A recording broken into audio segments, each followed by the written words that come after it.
অদ্ভুত একটা দৃশ্য। হ্যাঁ, টাইগার হিলে দেখার জন্য যেটা যেতে হয়। Hello friends, welcome to my channel Rance travel and adventure. চলুন এবার নতুন একটি জায়গায় ঘুরে আসি। মাত্র একদিনে ঘুরে আসি দার্জিলিং পাহাড়ের তিনচুলে, লামহাট্টা, তাকদা, শিটং, যোগীঘাট এবং অহলদারা। তাতে অনুভব করি ডিসেম্বর মাসে পাহাড়ের অদ্ভুত ঠান্ডা, বনফায়ার এবং বারবিকিউ চিকেন। 5-6 জনের বন্ধুর গ্রুপ নিয়ে খুব সহজেই এনজিপি গাড়ি করে একদিনে এই ট্যুর করা সম্ভব মাত্র 2,500 থেকে 3,000 টাকায়। তবে এটা খুব হেক্টিক হয়ে যাবে, তাই আপনারা অন্তত 2 দিন 1 রাত্রির প্রোগ্রাম বানিয়ে নেবেন। পাহাড়ি নদী, ঝর্ণা, কমলালেবুর বাগান, উঁচু উঁচু পাহাড়ের চূড়া, সব কিছুই একদিনের ট্যুরে করা সম্ভব। আমাদের যাত্রা শুরু মালদা থেকে। কাকে জিজ্ঞাসা করবো? এই সব পার্টনারগুলো যাচ্ছি আমরা। আপনারা কেমন লাগছে বলো? দারুণ লাগছে, দারুণ অভিজ্ঞতা। গাড়িতে যাওয়ার অভিজ্ঞতা ভালো না ট্রেনে? গাড়িতে আলাদা একটা মজা আছে। গাড়িতে মজা আছে? হ্যাঁ, গাড়িতে মজা সবসময় বেশি। এবারের যাত্রা দীপঙ্কর দার নিজস্ব কারে করে শুরু করেছিলাম। মাঝপথে টুঙ্গি দিঘিতে নেমে একটু চা খেয়ে আবার আমাদের যাত্রা শুরু হলো শিলিগুড়ি। আমরা খুব ভোরে 5টা নাগাদ বেরিয়েছিলাম। শিলিগুড়ি যাওয়ার পথে ইসলামপুর পার করে চা বাগিচাগুলো দেখতে দেখতে খুব দ্রুত 10টার মধ্যে শিলিগুড়ি পৌঁছালাম।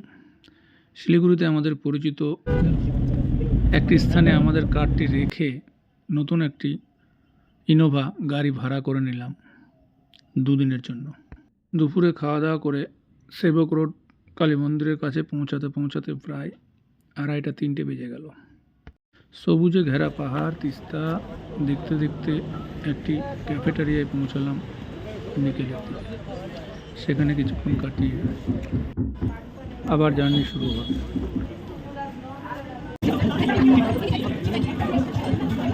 আর কিছু নিব? চায়ের সাথে আর কিছু নিব? এরপরে আমরা সরাসরি তিনচুলের উদ্দেশ্যে রওনা হলাম। মাঝপথে তিনচুলে ঢোকার ঠিক আগে একটি চা বাগানে নেমে পড়লাম। অদ্ভুত সুন্দর চা বাগান।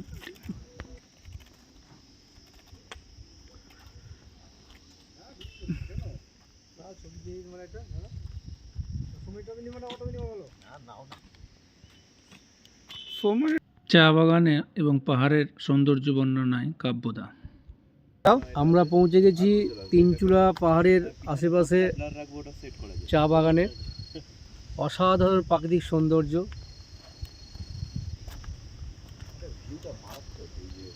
একটা নয়নাভিরাম সৌন্দর্য যা আমাদের চোখ ধাঁধিয়ে দিচ্ছে। এরকম অপূর্ব সৌন্দর্য এর আগে খুব কমই প্রত্যক্ষ করেছি।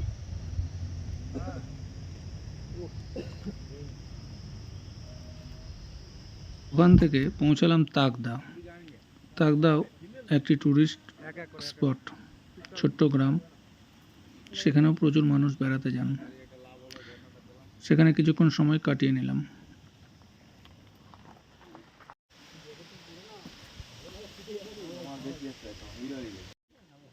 এবার ধীরে ধীরে নভেম্বর মাসের শেষের দিকে ঠান্ডা পাহাড়ে অনুভব করতে শুরু করেছি। সাথে বলরামদার ঠান্ডা ভালোই লেগে গেছে।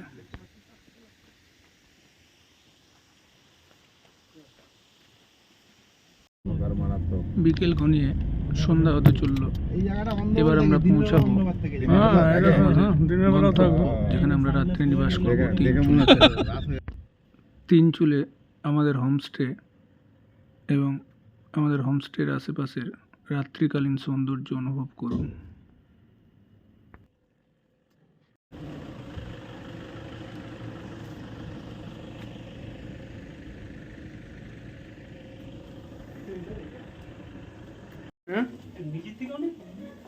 হ্যাঁ হ্যাঁ, উপর থেকে নিচে বেশি সুন্দর।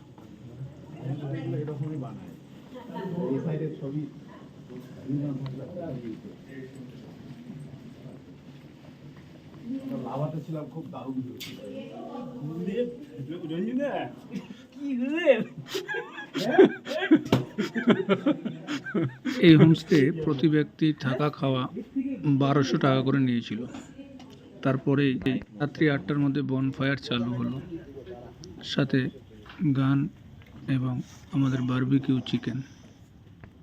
একটু বলে রাখি, এনারা সকাল ব্রেকফাস্ট, দুপুরে লাঞ্চ এবং রাত্রে ডিনারের ব্যবস্থা রাখেন। সেগুলো সহ রুম ভাড়া প্রতি ব্যক্তি হিসেবে দেন।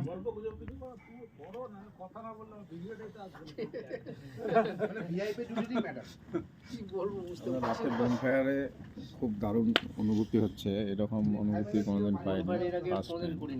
খুব সুন্দর লাগছে। যাই হোক, কিছু একটা তো বলতে হবে।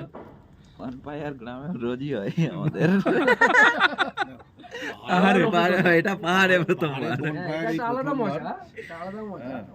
বাড়ির সামনে রোজ ওনারও প্রঞ্জুদা চলো চলো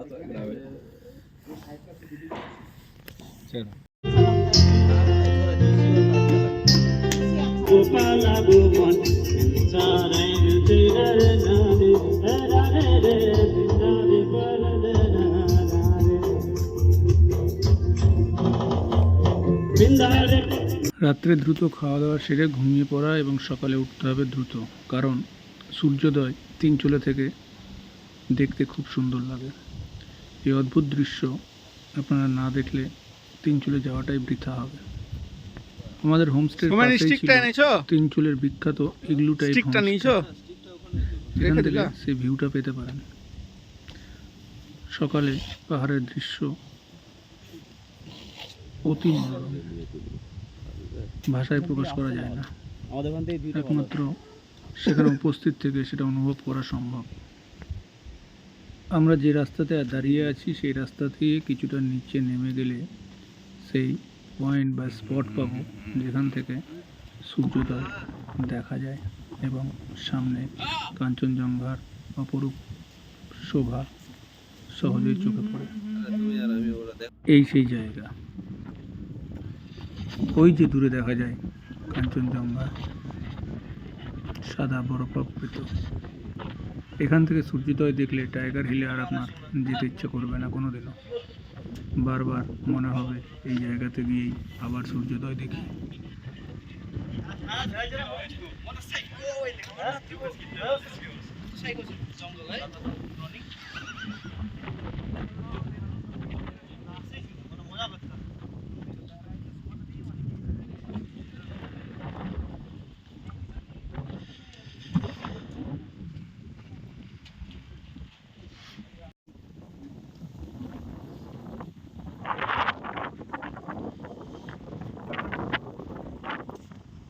অদ্ভুত একটা দৃশ্য। হ্যাঁ, টাইগার হিলে দেখার জন্য যেটা যেতে হয়।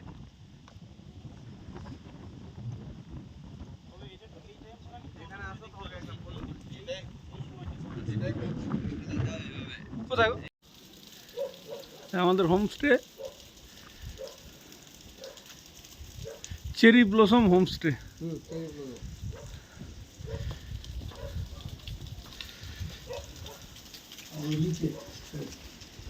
সকালে সূর্যোদয় দেখার পর দ্রুত সকালের ব্রেকফাস্ট চা খেয়ে নিয়ে সামনে থেকে বেরিয়ে পড়তে হবে 9টার মধ্যে। পুরো কাঞ্চনজঙ্ঘার ভিউ থেকেও কাঞ্চনজঙ্ঘা সুন্দরভাবে দেখা যায়। দারুণ ভিউ পাওয়া যায়, এমনকি আপনি রুমের ভেতর থেকে কাব্যদা চায়ের জন্য উঠে দেখতে পাবেন। চেরি ব্লসম হোমস্টে খোঁজ থেকে শুরু করেছে। সত্যি পাহাড়ের ভিউ অপরূপ। দুধ চা, দুধ চা।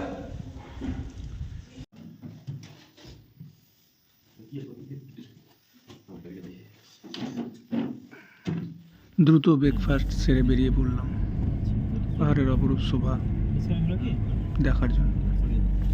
এরপরেই পৌঁছে গেলাম লামাহাট্টা ইকো পার্ক। পাহাড়ি ফুল, পাইন ফরেস্ট এবং ছোট হ্রদ রয়েছে। ছোট পাতা না, চলো উপরে চলো। দারুণ জায়গা। হ্যাঁ হ্যাঁ লেক এটা দিয়ে উঠবে তো ওই যে সিঁড়ি দিয়ে। পাইন ফরেস্টের ভিতরে একটু ট্রেক করে যেতে পারেন জঙ্গলের অনুভূতি নেওয়ার জন্য। আমরা খানিকটা উপরে গিয়েছিলাম, সেখান থেকে বেরিয়ে পড়লাম নতুন গন্তব্যের উদ্দেশ্যে। মাঝপথে একটু টিফিন করে নেব।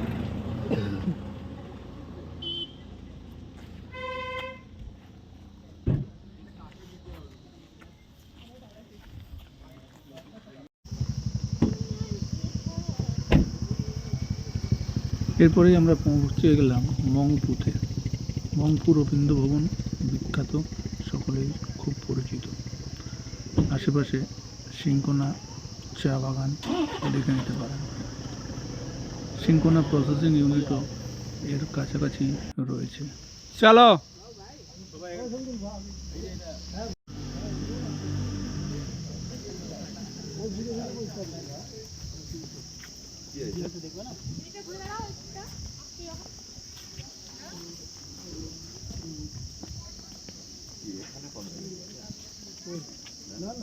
ভেতরে একটি মিউজিয়াম রয়েছে, সেটা টিকিট কেটেই ঢুকতে হয়। এরপরে আমরা যোগীঘাটের উদ্দেশ্যে রওনা হলাম। যোগীঘাটে পৌঁছে সেখানে পাহাড়ি নদীতে স্নান করলাম সবার প্রথমে।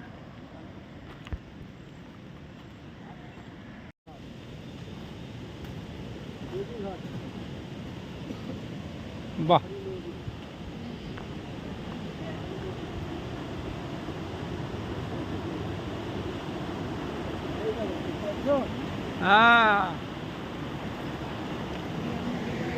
হ্যাঁ এই দেখো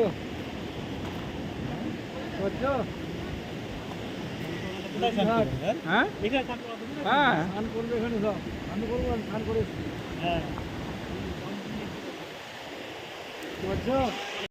তবে খুব সাবধানে স্নান করতে হবে, কারণ জলের স্রোত অত্যাধিক থাকে।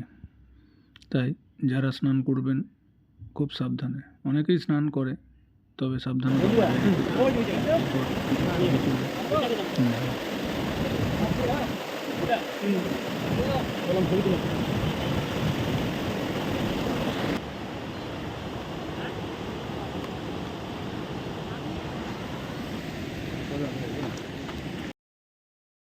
যোগীঘাটের সৌন্দর্য দেখার থেকে অনুভব করা বেশি প্রয়োজন।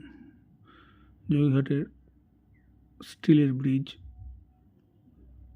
পাশে একটি অতি প্রাচীন কাঠের ব্রিজের কাঠামো রয়েছে।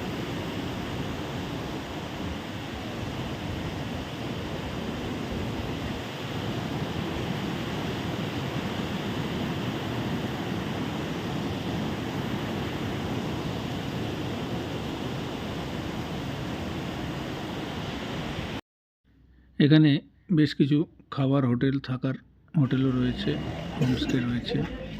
এখানে খাওয়া দাওয়া সেরে নিলাম আমরা। খাবারের মান খুব খারাপ নয়। এরপরের গন্তব্য আমাদের যাত্রাপথের সবচেয়ে রোমাঞ্চকর অভিজ্ঞতাপূর্ণ স্থান, লেপচা ফলস। শিটংয়ের মধ্যে পর্যটকদের সবচেয়ে আকর্ষণীয় জায়গা এই লেপচা ফলস। সবচেয়ে রোমাঞ্চকর, তবে সবচেয়ে কষ্টকর গন্তব্য বলতে পারেন, কারণ ট্রেক করে যেতে হয় এবং খুব খারাপ রাস্তা এবং খারাপ। বয়স্ক এবং বাচ্চাদের এই ট্রেকে না যাওয়াটাই ভালো। একটা ট্রেকিং শুরু হচ্ছে লেপচা ফলসের জন্য।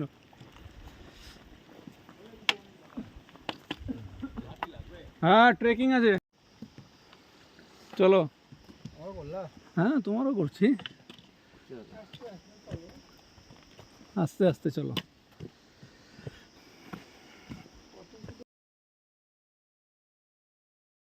প্রচণ্ড খাড়া ঢাল যুক্ত পাহাড় এবং বেশ খানিকটা পথ অতিক্রম করে পৌঁছাতে হবে, অন্তত 15 মিনিট চলো হাঁটা পথ।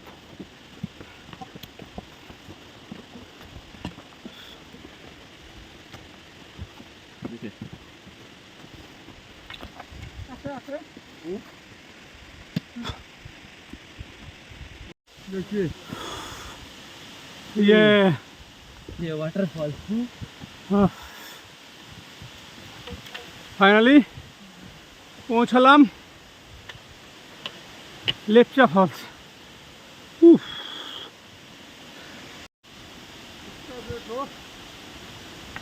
जोगी घाट सितम 2 हो गया। हाँ लेपचा फॉल्स। अच्छा हाँ 250 फीट आते हैं। এটাই যোগী ঘাট যাচ্ছে, এটাকে স্নান করেছে। बारिश में पानी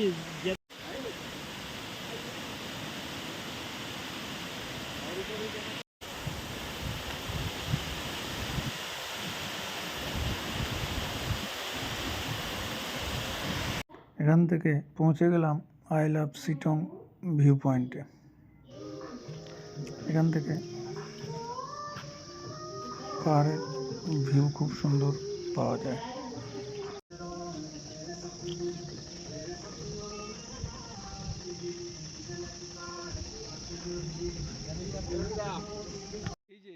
এই পয়েন্টের কাছেই একটি বৌদ্ধ বিহার রয়েছে, অতি প্রাচীন। সেটা আপনারা অবশ্যই ঘুরে দেখতে পারেন। বৌদ্ধ বিহার মানে বুদ্ধিস্ট মনস্ট্রি।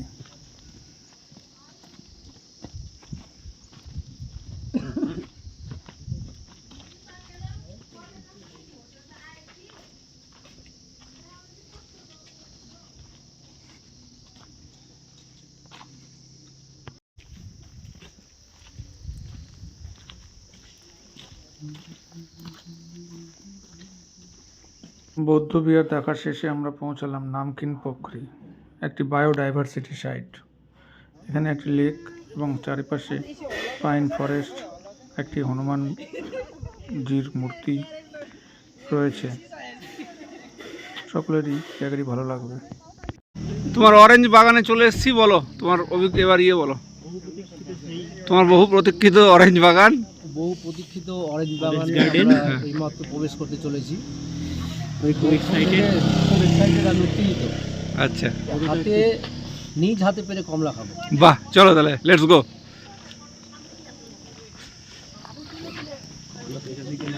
এরপরে পৌঁছালাম কাব্যদার সেই শিটংয়ের যাওয়ার মুখ্য উদ্দেশ্য কমলা লেবুর বাগানে নিজ হাতে লেবু পেড়ে খাওয়া। কিন্তু দুর্ভাগ্য, নিজ হাতে সেখান থেকে লেবু পেড়ে খাওয়া গেল না, শুধুমাত্র দেখার জন্য লেবুর বাগানটি রয়েছে। এরপরে আমরা শেষ গন্তব্য পৌঁছালাম অহলতারা ভিউ পয়েন্ট। আমাদের এখানে রাত্রিবাস করার কথা, পৌঁছতে প্রায় 4টে বেজে গেল। কিছুক্ষণ পাহাড়ের চূড়া থেকে আশেপাশের শৃঙ্খলার দৃশ্য দেখতে দেখতে মনে হলো যে এবার বাড়ি ফিরতে হবে, আর পাহাড়ে থাকবো না।